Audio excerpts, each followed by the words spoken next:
Yeah, stay prepared for the up and downs. Life is like a seesaw. What's going on, guys? Just another critic here. Welcome back to the channel. We're continuing Week 7 predictions with Florida taking on LSU. Number 7 versus number 5 matchup. Both teams undefeated right now.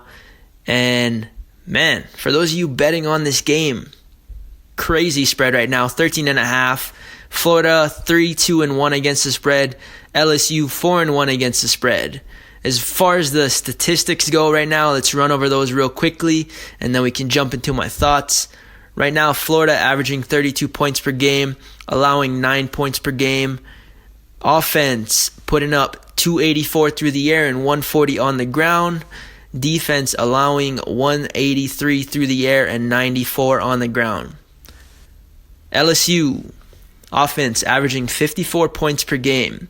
Defense allowing 19 points per game. Offense putting up 416 through the air and 155 on the ground. Defense allowing 206 through the air and 81 on the ground.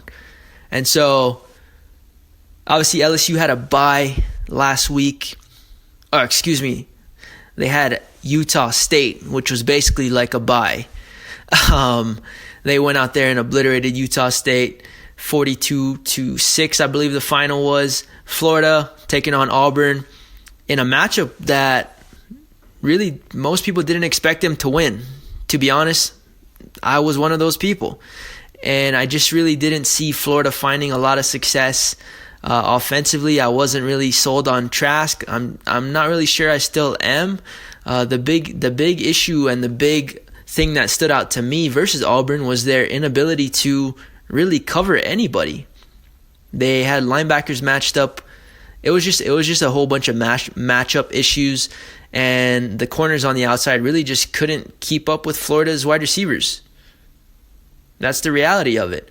If you look at it, those wide receivers are drawing multiple pass interferences, and then they're matching up slot receivers with linebackers, and they're just getting burnt. And so their defense at the same time, Auburn's defense did hold up for most of the game, to be fair, and they did create a lot of turnovers and takeaways, but Auburn just wasn't able to put it together offensively as they had in weeks prior. And Florida went out there and played their game, played well. Defense stepped up in both the secondary and in the pass rush, and they had a very solid performance in all phases of the game, including special teams. And they found the way to win, and that's what they did. And so all credit goes to Florida, man. They came out there, proved a lot of the doubters wrong, including myself, like I said, and went out there and got the dub versus Auburn.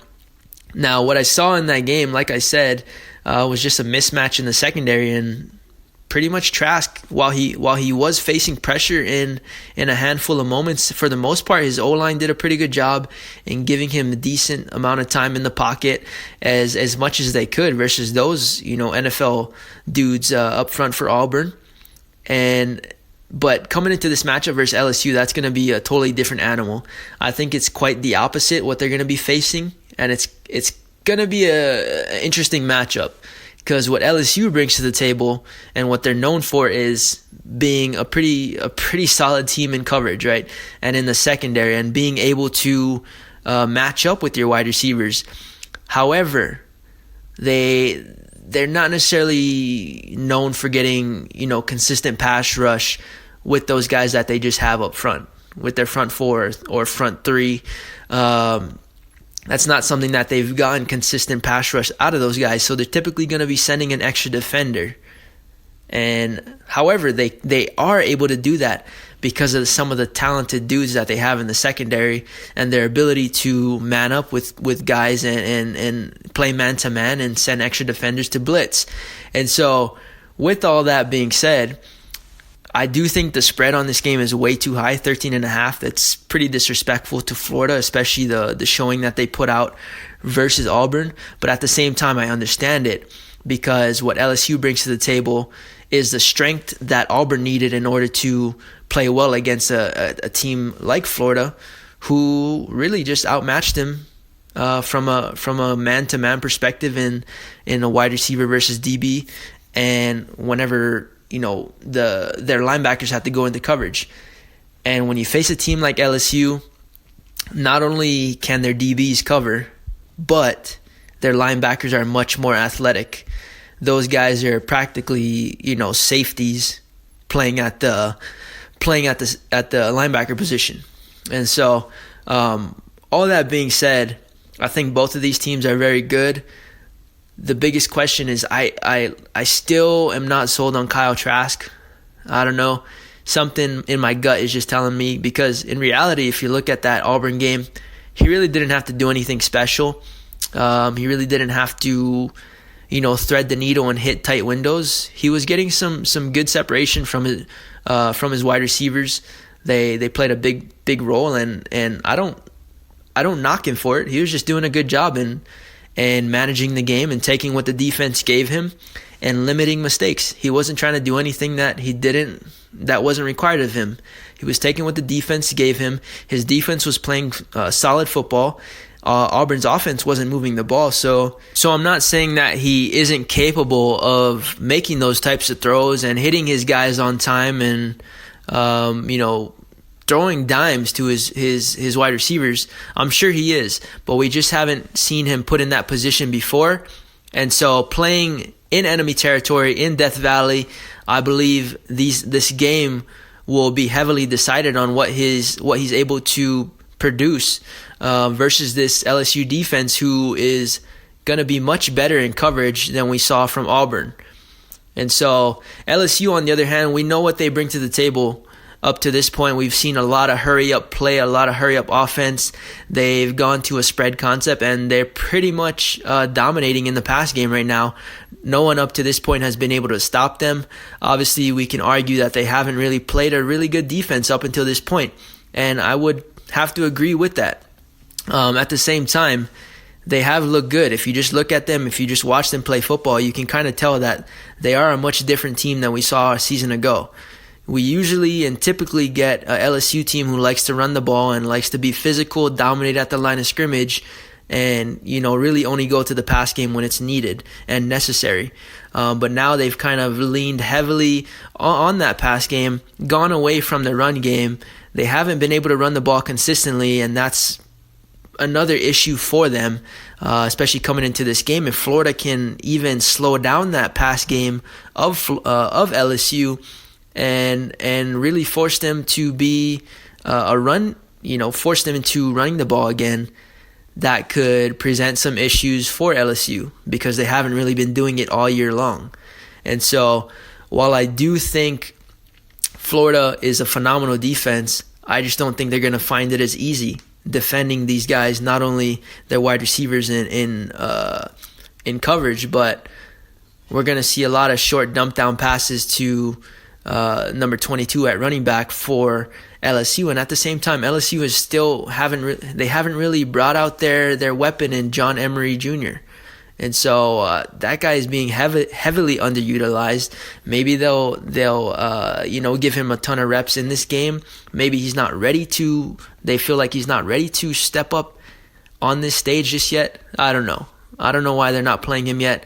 But yeah, in this matchup, I think it's just LSU going to be a lot better in coverage. I don't know what their pass rush is going to look like on a consistent, play-to-play basis.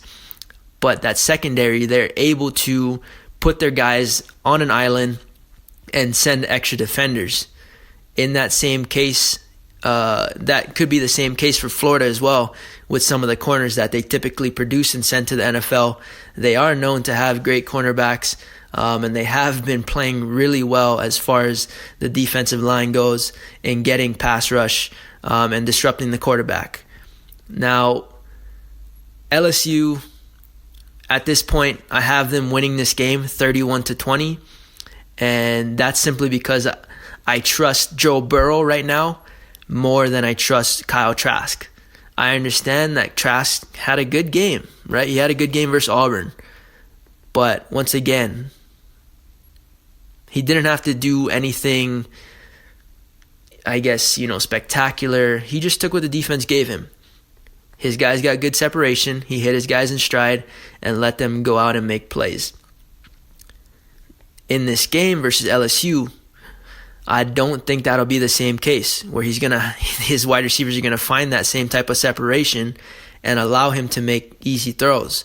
I think almost every one of his throws is going to need to be dimes. And he's just going to have to play lights out and have a really good game. Just limit mistakes, do the same thing. And if his defense can step up and slow down LSU, he isn't going to be forced out of his comfort zone. He isn't going to have to play above what we've seen him do. And so, but at this point right now, like I said, I'm going to lean towards LSU because I think the matchup is more favorable for them playing against TRASK, who is going to be seeing the best secondary and probably one of the better defensive coordinators in the country, in Dave Miranda, this Saturday. And then LSU playing against Florida, who's a very good defense. And so that's all I have right now, man. I think this game could be much closer than my prediction is, but like I said, right now I got it to 31-20. LSU wins, but it could go either way. That's college football. That's how it works. That's how it happens.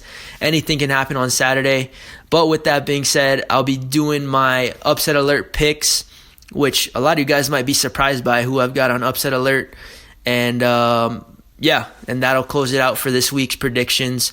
But with that being said, I appreciate you guys for supporting the channel, supporting the podcast, wherever you're listening. This is Just Another Critic. Hope you guys have a great rest of your day, evening, or night. Signing off. Peace. Yeah, stay prepared for the up and downs. Life is like a seesaw.